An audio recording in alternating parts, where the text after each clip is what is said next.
Good morning and welcome. আমি Piyasa, US Minnesota থেকে। কালকে তো দেখলে তোমরা কীরকম ওয়েদারে পৌঁছলাম। আর সকালবেলা উঠেই আমি জানলা দিয়ে দেখছি এখনও স্নো একটু একটু পড়ছে। এখন সৈকত অফিসে বেরোচ্ছে, আমিও একটু সামনে থেকে দেখার জন্য ওর সাথে নিচে নামছি, তোমাদেরকেও একটু দেখাবো। দেখো কি অবস্থা, গাড়িগুলো তো পুরো স্নোতে ঢেকে রয়েছেই, গাড়ির চাকাগুলো অর্ধেক পুরো স্নোতে গেঁথে রয়েছে। রাস্তাটা পরিষ্কার করে দিয়েছে, কিন্তু গাড়ির পেছন দিকে স্নোগুলো জমে রয়েছে, সেটা সৈকত বেলচা দিয়ে পরিষ্কার করে নিচ্ছে যাতে গাড়িটা বের করতে সুবিধে হয়। আমাদের একদম খেয়াল ছিল না, নাহলে সাথে করে স্নোবুটও নিয়ে আসা উচিত ছিল। এরকম ওয়েদার থাকবে সেটা আমরা জানতাম, কিন্তু স্নোবুট আনতে ভুলে গেছি। সৈকত নর্মাল জুতো পরেই স্নো পরিষ্কার করছে, জুতোর মধ্যে সব স্নোগুলো ঢুকে যাবে এবার।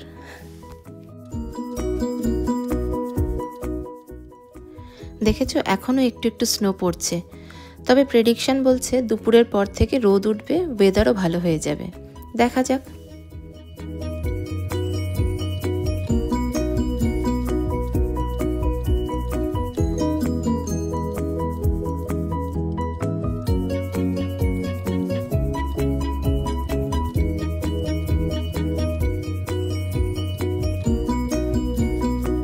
আমি দাঁড়াতে পারছি না, সৈকত অফিস যাচ্ছে, আমি স্নো সাফ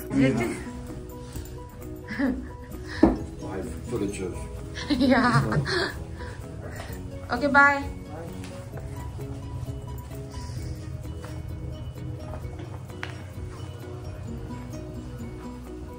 জুতোটা ঝেড়ে নিও।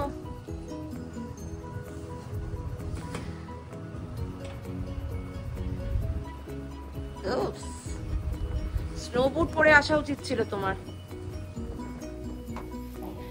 এত স্নো হয়েছে যে আমাদের গাড়ি পার্কিং এ ঢেকে গেছে। ঘুম থেকে উঠে জানলা দিয়ে দেখলাম, দেখে আমি একটু নিচে গেলাম ভিডিও করতে। রুমে গিয়ে দেখি রুদকে ঘুম থেকে উঠিয়ে দিয়েছে, তাই নিচে নেমে এসেছি ব্রেকফাস্ট করতে। ব্রেকফাস্টের টাইম 9টা পর্যন্ত থাকে। আজকে উইকডেজ, তাই এখন খালি, কারণ সবাই 8টার মধ্যে অফিস বেরিয়ে গেছে ব্রেকফাস্ট করে। ব্রেকফাস্টে রয়েছে চিজ অমলেট, প্যাটি, আলু ফ্রাই, এছাড়া ওয়াফেলসের জন্য ব্যবস্থা রয়েছে। ফ্রিজে ছিল জুস, চিজ, দই, স্যুপ।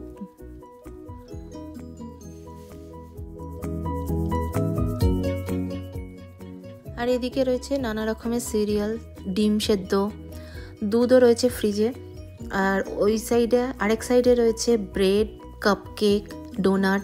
যদিও ব্রেড শেষ হয়ে গেছে, ব্রেড আর কাপকেক ওরা নিয়ে আসছে বলল। আর এই সাইডে রয়েছে কফি স্টেশন, টি, কফি, হট চকলেট।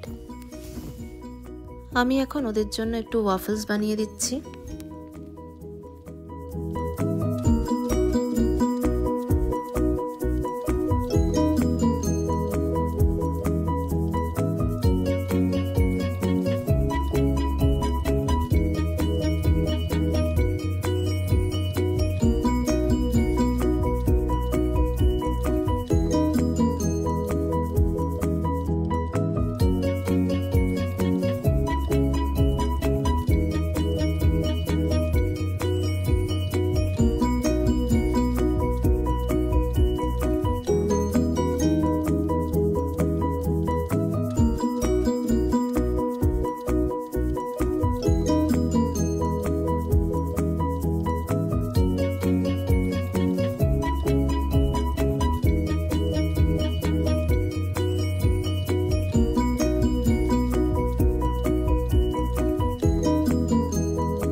ব্রেকফাস্ট করে বেরিয়ে পড়েছি। ভেতর দিকে দরজা দিয়ে বেরোলেই সুইমিং পুলের এরিয়া, তোমাদের পরে দেখাবো। এখন আমরা রুমে ফিরে যাচ্ছি, একটু রিল্যাক্স হয়ে ফ্রেশ হয়ে নিয়ে তারপর ঘুরে দেখব। কালকে অনেক রাতে এসছি তো, তাই খুব টায়ার্ড লাগছে। কি করছিস রিত?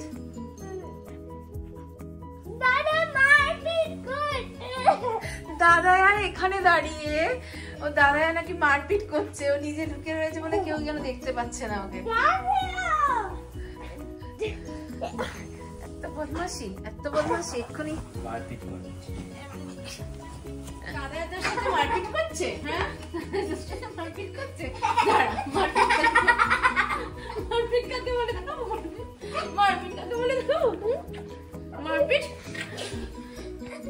রিল্যাক্স করতে করতে দুপুর গড়িয়ে গেছে। সৈকতেরও কল এসে গেছে, ওর ট্রেনিং মিটিং সব শেষ হয়ে গেছে, তাই ও চলে আসছে। আমাদেরকে রেডি হয়ে নিচে নামতে বলল, একসাথে বেরোবো।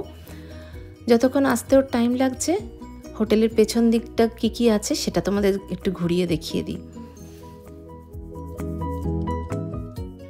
কার্ড অ্যাক্সেস করেই সব জায়গায় ঢুকতে হয়। আমি তো রুথ রিতের সুইমিং কস্টিউমও নিয়ে এসেছিলাম। এর আগের বারও সৈকতের সাথে যখন এসেছিলাম, ওর অফিসের কাজ যখন পড়েছিল, এই হোটেলেই ছিলাম, তখন ওরা সুইমিং করেছিল এখানে।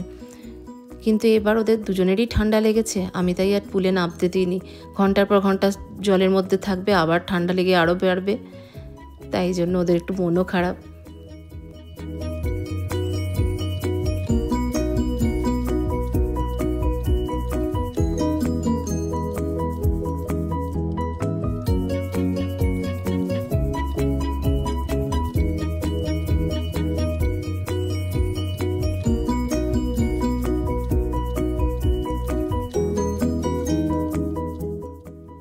তারপর এদিক দিয়ে এমার্জেন্সি ডোর, সামনের দিকেও যেমন সিঁড়ি আছে, দুই সাইডেই এমার্জেন্সি সিঁড়ি রয়েছে, আর তার অপোজিটেই রয়েছে একটা ছোট জিম।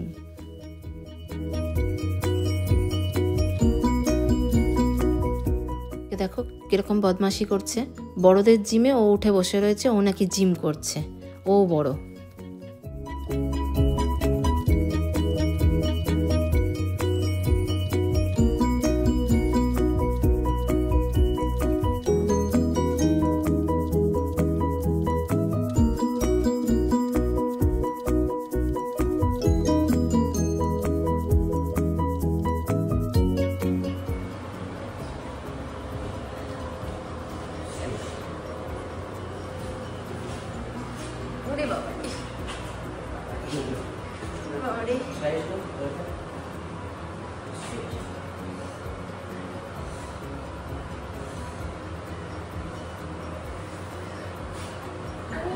ওকে, এবার রেখে দাও। হ্যাঁ, হাতে ব্যথা হয়ে যাবে বাবা, থাক, এবার রেখে দাও।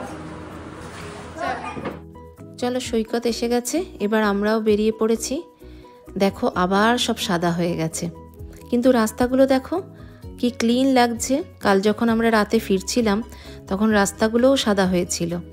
স্নো পড়তে শুরু হলেই এরা স্নো পরিষ্কার করার ট্রাক বেরিয়ে যায়, নুন ছড়াতে ছড়াতে, যাতে স্নো না জমে থাকে রাস্তায়, গাড়ি চালাতে যাতে না অসুবিধা হয়, তাই তাড়াতাড়ি ক্লিনও হয়ে যায়।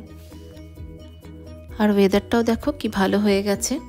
সকালে বলছিলাম না, দুপুরের পর রোদ উঠবে আর পুরো আকাশ পরিষ্কার হয়ে যাবে। খুব ভালো লাগছে এখন দেখতে।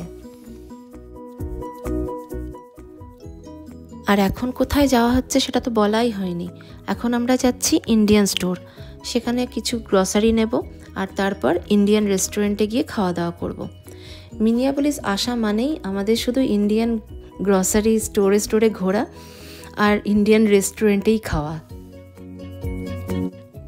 মিনিয়াপলিসে প্রচুর ইন্ডিয়ান আছে, তাই প্রচুর ইন্ডিয়ান রেস্টুরেন্ট, প্রচুর ইন্ডিয়ান স্টোর, 10-15 মিনিটের মধ্যেই সব পাওয়া যায়। আমাদের ওখানে তো 2 ঘন্টা দূরে একটা ইন্ডিয়ান রেস্টুরেন্ট, তারপর আরও 1 ঘন্টা দূরে আরেকটা ইন্ডিয়ান রেস্টুরেন্ট, আর 2 ঘন্টা দূরে কিছু ইন্ডিয়ান স্টোর আছে।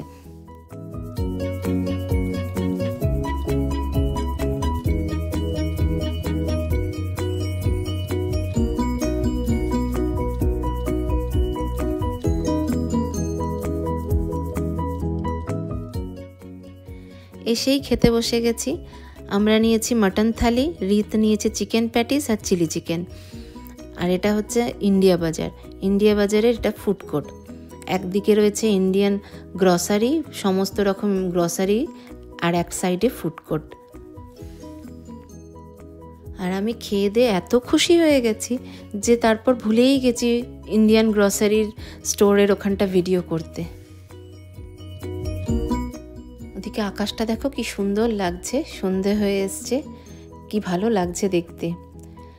আর পেট পুজো টুজো করে আমরা এখন বেরিয়ে পড়েছি। মিনিয়াপলিসে সৈকতের প্রচুর অফিস কলিগ, প্রচুর বন্ধু বান্ধব রয়েছে, তো সবাই দেখা করতে বলেছে। একটু একটু করে সবার সাথে একটু দেখা করে নেবো, একটু আড্ডা মেরে তারপর চলে যাব। তার আগে পেট পুজো করে নিয়েছি, নাহলে সবার বাড়িতে গিয়ে খেতে খেতে বলে, আর আমাদের রেস্টুরেন্টে খাওয়া হয় না। বাড়ির খাবার তো সবসময় পাই, কিন্তু ইন্ডিয়ান রেস্টুরেন্ট তো আমাদের কাছাকাছিতে সবসময় পাই না, আর বলে দিলেও ওরা শোনে না, তাই আগে থেকেই খেয়ে আমরা যাচ্ছি আড্ডা মারতে।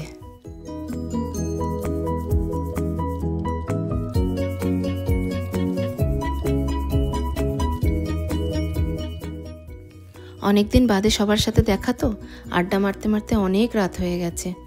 আর ওখানে গিয়ে আর ভিডিও করার কথাও মনে ছিল না। নতুন ব্লগার তো অত মাথাতেই থাকে না সব জায়গায় গিয়ে ভিডিও করতে। যাই হোক, অনেক রাত হলো, আমিও ভিডিওটা এখানে শেষ করছি। দেখা হবে আবার একটা নতুন ভিডিওর সাথে।